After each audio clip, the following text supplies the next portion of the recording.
Welcome to Worldview Matters, discussing controversial issues, discerning current events, defending biblical Christianity. No topic off limits. And now, here's your host, David Fiorazzo. Hey friends, welcome. Thank you so much for tuning in and for sharing the podcast. God bless you, family in Christ.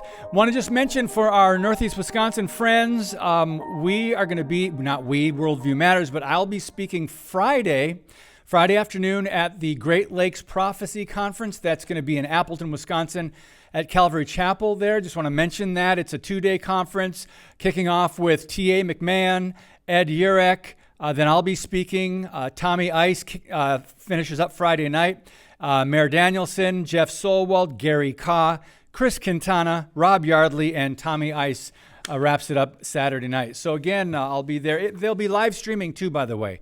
Live streaming the Great Lakes Prophecy Conference, Calvary Chapel, Appleton. The website is ccappleton.org. Today, friends, I'm blessed to reconnect with a brother in Christ here on this podcast now, Patrick Wood. And let me just briefly talk about just part of his bio. He's a leading and critical expert on sustainable development, green economy, Agenda 21, 2030, historic technocracy. The website is technocracy.news, and he's the author of Technocracy Rising, the Trojan Horse of Global Transformation.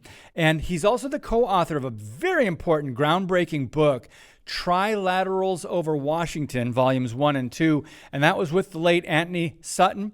So Patrick Wood remains a leading expert on the elitist Trilateral Commission. We'll talk a little bit about that, the nuts and bolts of that today, their policies and achievements, and he's got historical insights into the modern attacks on our sovereignty, property rights, and personal freedom. His current research focuses on the Trilateral Commission, technocracy, transhumanism, and scientism, and how these are transforming global economics, politics, and religion. Patrick Wood, welcome to Worldview Matters, brother. Good to see you. Wow, that's great. Thank you for having me. Yeah, just to lay all that out gives people an idea of where we're going today. But before we get into the book and a republishing with a lot of new updated information, let's go to your other website, citizensforfreespeech.org. I mentioned before we got on the air here, one of our friends and colleagues, Alex Newman, is on the board. What's his official title? He's a board of advisors. He's on the board of advisors. So tell us, you are the founder and director of Citizens for Free Speech, a nation of defenders. Tell us about this and how it's going. You bet. Well, I wish it was going better than it has. I started this in 2018 when I collusion that was going on between Facebook, Twitter, et cetera, on canceling people out. I knew that the technocrats who were prosecuting this stuff, I knew it was going to end in a war, literally, against free speech. And here we are today. It's just absolutely inconceivable. Yeah, it's pretty amazing that words are being censored now. You say the wrong word because words have been given new meanings, and the left is using that as a battering ram and accusations and everything else, right? Exactly. So we're fighting for the life of our country right now. Yeah. Not this country per se, but the right to be free and live in relatively undisturbed, lifestyle. And these people just don't want to quit. They're very intent on destroying free speech this year, as a matter of fact. That's what they're saying. They'd like to see it just completely destroyed this year, 2024. Well, give us a recent example of what you're talking about. Because when you say these people, you mean the globalists, the Marxists, the left, many in the Democrat Party. What are they saying, and what are they? How are they trying to remove our free speech? Well, we have a collusion going on with the government and big tech. Wrapped into that, you have the World Economic Forum the United Nations, the WHO, World Health Organization, all of these people are ganging up on free speech.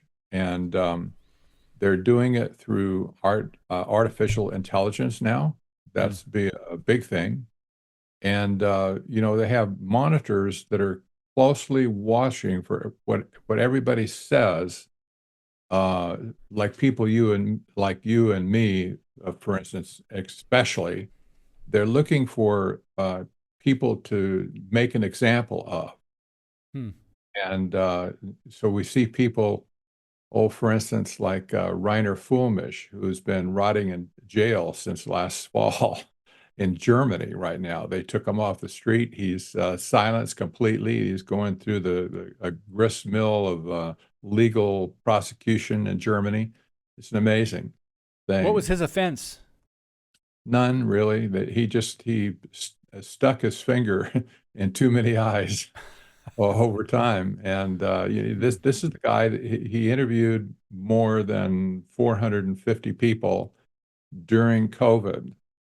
Scientists, people, doctors around the world weighed in to his committee, and he exposed so much stuff during that time that they just couldn't take it anymore. Wow. Yeah. And more is coming out now, by the way, and most of us will not say, "We told you so," but we will get to Rand Paul, but he's doing some great work trying to expose Fauci, and he's got an article, Fauci and the Medical Mafia Exposed, and there are some things that are coming out now that a lot of us will look at and go, yeah, well, I figured that or I knew that, but anyway, that's for another topic, but you did bring up COVID, and that's when a lot of this censorship really went into hyperdrive. Totally. Against the government, against the NIH, against the World Economic Forum, and the globalists, their agenda, and whether that be the depopulation agenda and the Bill Gates and his ilk. Let's go back, Patrick, because you've been writing about these issues, warning for decades and decades. And I really mean that, friends, because if you look at the original book that came out that you wrote in, I think it was the late 70s, you just came out with a new updated version of that with new information. The Genesis of Modern Globalization, the definitive story about the Trilateral Commission and how the Trilateral Commission shaped the world. Tell us about the book originally, and then I just obviously want to get a little bit and talk to you about your co-author, who you say is a legendary, his works are legendary, and that would be Professor Anthony Sutton. So start with the book first, Patrick. Exactly. I had to produce this material when I ran across it again in my library. And this was the newsletter that we published back in that day called Trilateral Observer. We issued this newsletter every month to a paid subscription. And basically, when we stopped it, it just sat my binders on my bookshelf for all these years. And I realized after I went look at it last year, I realized how much information there was it wasn't stated at the time, like, put it that way. And I was just compelled to put the whole thing on the table now. I realized a lot of people really don't care what happened in 1993, or excuse me, 1973 and onwards. History is a boring thing, I understand. But nevertheless, I feel compelled to put the whole thing on the table for people. Maybe they'll read it, maybe they won't, but it has to be put out there in the public domain. And so this was the late 70s. Tell us about the nuts and bolts. Get back to the bottom line here, the Trilateral Commission.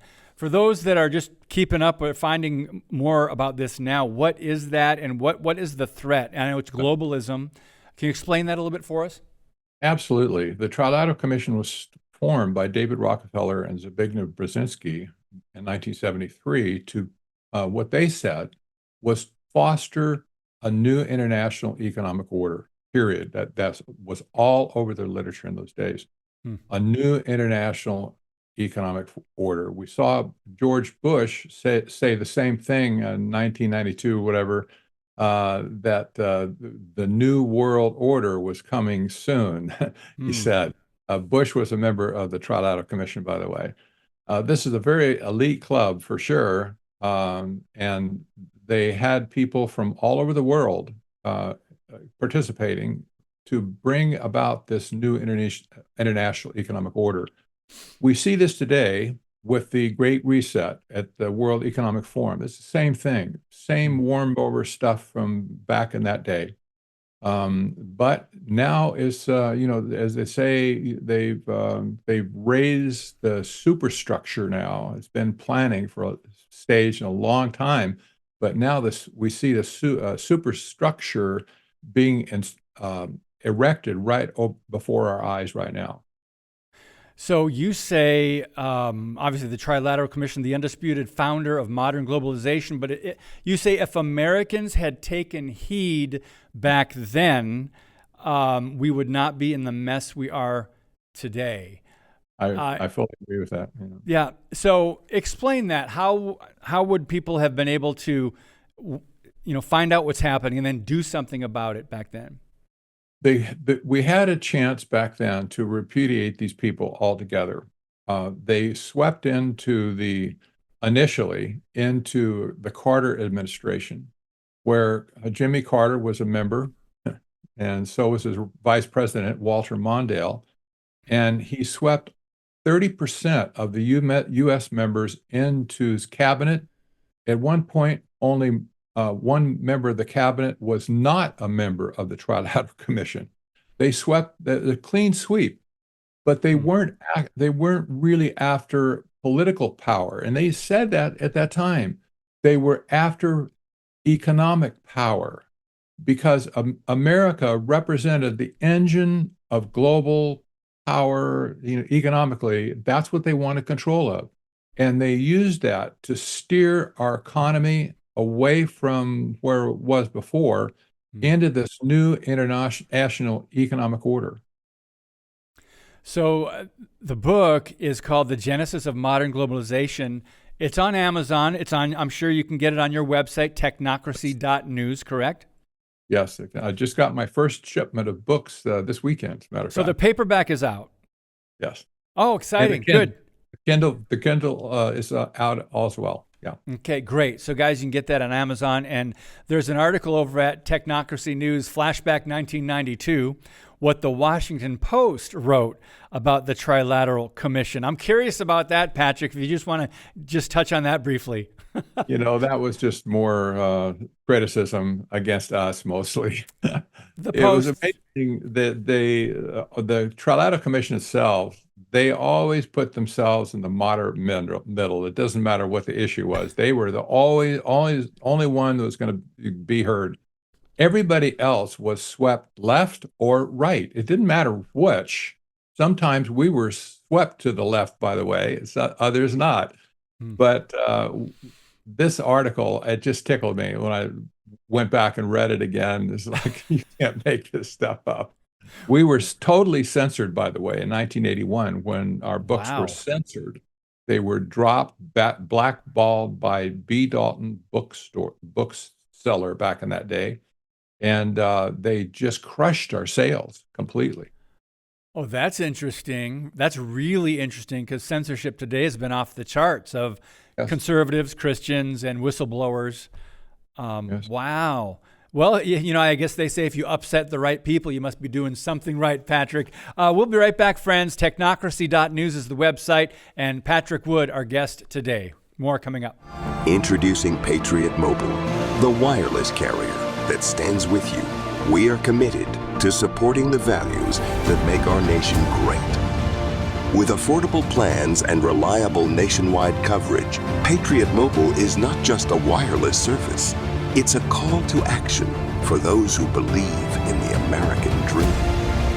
Because this year is not just any year, it's the most important year since our nation's founding.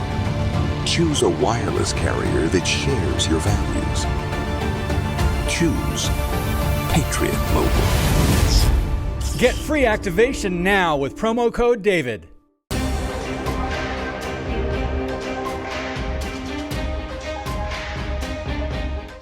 All right, friends, if you're interested in sponsoring Worldview Matters, send us an email, worldviewmatters@fpeusa.org, or just go to the website, worldviewmatters.tv, and our producer will get right back to you if you just send an email. So Patrick Wood is our guest today. We've got 2 articles coming up we'll briefly touch on because it's going by very fast today. First of all, Rand Paul, I mentioned House Speaker Johnson blasted by Senator Rand Paul for FISA betrayal. We'll get to that. And this is an interesting one, friends.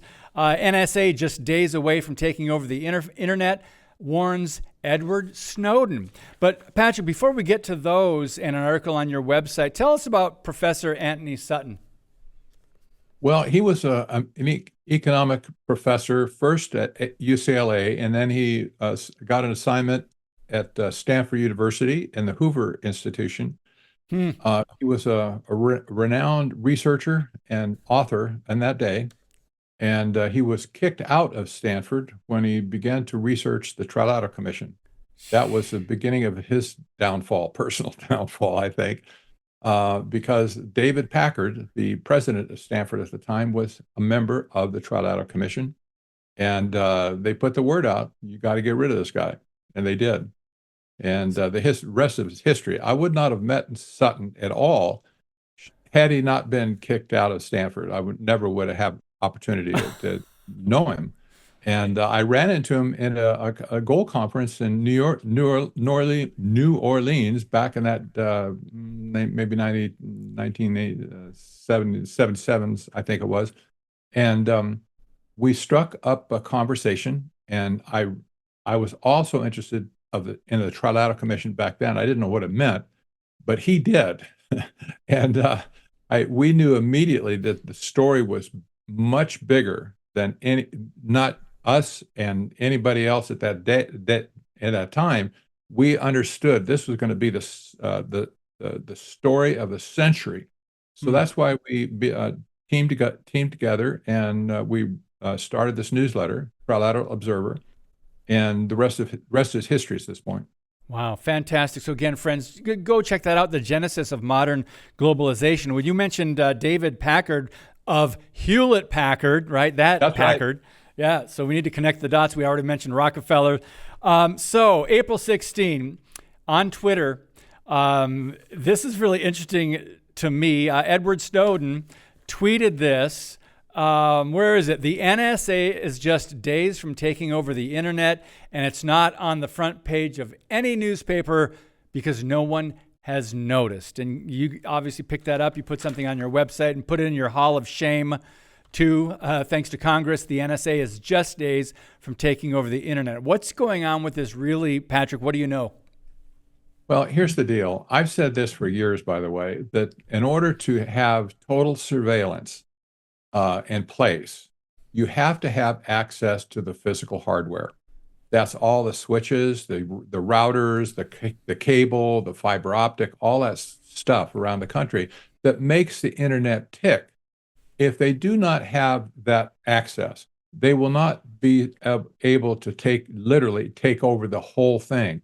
This is what's at stake right now. This is what Snowden's talking about. They used to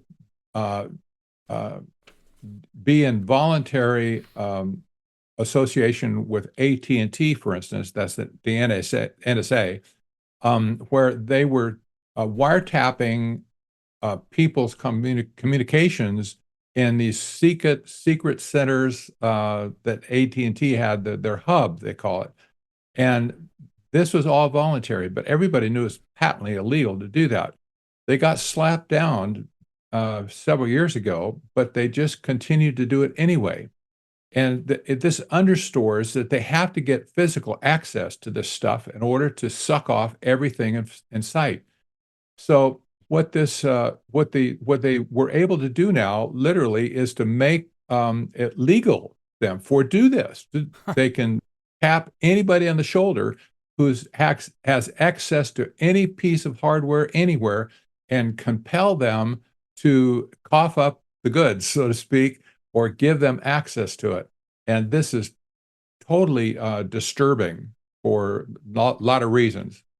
Wow. It does say that the bill initially received heavy pushback from privacy-conscious Republicans, but it passed through the U.S. House on April 13, and if it becomes law, like Patrick just said, look out. The bill in question, FISA Bill 702, reforms and extends a part of the Foreign Intelligence Surveillance Act, FISA, as known as Section 702. Currently, it's very interesting what you said. The NSA can force internet service providers such as Google and Verizon, for example, to hand over sensitive data concerning what might be a target or something. But let's talk about what House Speaker Johnson did. And I want to read to you what Rand Paul said.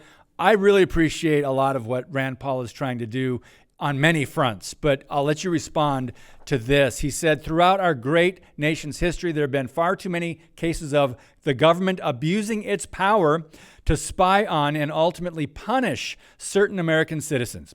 In 2024, this threat remains very real.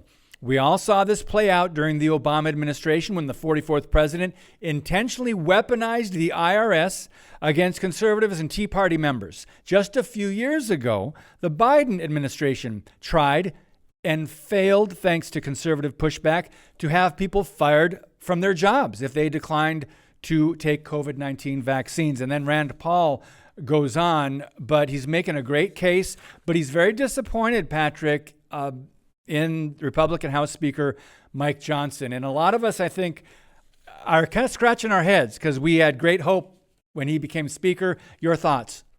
Well, exactly. His role was in this was really interesting. Normally, the Speaker does not cast a vote when he's using a gavel. But at this point, he did, because they had a tie vote on this thing proceeding. And he decided to cast the tie-breaking vote to put this bill over the top. And everybody just looked at this. You think, what on earth did he just do? He was not just the only vote; he was the vote that put it over the top. And he said that, well, he changed his mind on this because he had a briefing from the intelligence community. What that briefing was, nobody said. He didn't say either, but he said, well, I changed my mind on this after I heard from the spooks, if you will, the CIA and NSA. So go figure. So I'm trying to think what could justify, I know this is speculation because we don't know the information that he saw, right? I mean, would that justify his vote, his move here? It absolutely doesn't. It can't. This is about the people of our country. Amen. They have a right to be secure in their papers. That's what the Fourth Amendment is all about. They have no right to do this to American people, to cast a net to see who you can wrap into criminal activity. It's just inconceivable. You can't do that in this country. Well, they are, or they're trying anyway. Briefly, Patrick, over on your website, Technocracy News, Skynet has arrived. Google follows Apple, activates worldwide Bluetooth LE mesh network. How does this come into play regarding what the topic we're discussing today? Well, this is a deep topic for sure, but there in 3 minutes or less. I know there's another type of a network in the world emerging right now, and it's not the internet. Everybody thinks the internet's going to be the thing that catches us all, but there's another type of a networking system that's being implemented today. It's called mesh computing, and it involves a Bluetooth. Everybody's pretty understand what Bluetooth is all about, and this new technology can form ad hoc networks by itself as you move through society. And it can collect information about you, your phone, et cetera, and transmit this back to headquarters. this is not something we ever bargained off for before, but this is going to be the thing that will collect all the information from IoT devices like the Internet of Things, body things like wearables, watches, Fitbits, etc., license plate readers. I mean, you name it. Anything can be that can be sent through Bluetooth will be sent through it. And people say, well, so what? Well, the thing here is that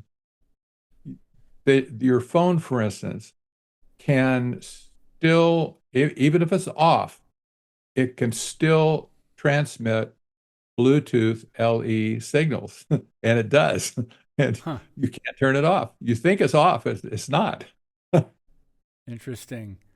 Wow. Really scary stuff. Yep, there's so much. By the way, I didn't mention your previous book, and I just want to make sure people know about that if you guys don't have this already. The Evil Twins of Technocracy and Transhumanism. Man, we're seeing and learning more about transhumanism and that push today, but we're out of time. Patrick, so over on Amazon, The Genesis of Modern Globalization is available now in paperback. You can also go to technocracy.news. Anything else you'd like to share before we say see you next time? Oh, that's really it. You know, people should read up on this stuff because the freight train is coming at us now. We can see the lights. Mm-hmm. And I think a lot of people are learning more, trying to keep up and learning what they didn't know all these decades. And it's kind of overwhelming, but remember, our trust is in a mighty God who is not surprised by any of this. We're just trying to warn people. I thank you for your time, your work, and all that you do. Patrick Wood, God bless you, brother. Thank you for having me. All right. You're most welcome. Well, Lord, we'll do it again. So much more to talk about. Can you imagine? We just condensed so much there in this podcast. But guys, thanks. God bless you. And as always, keep speaking the truth about things that matter.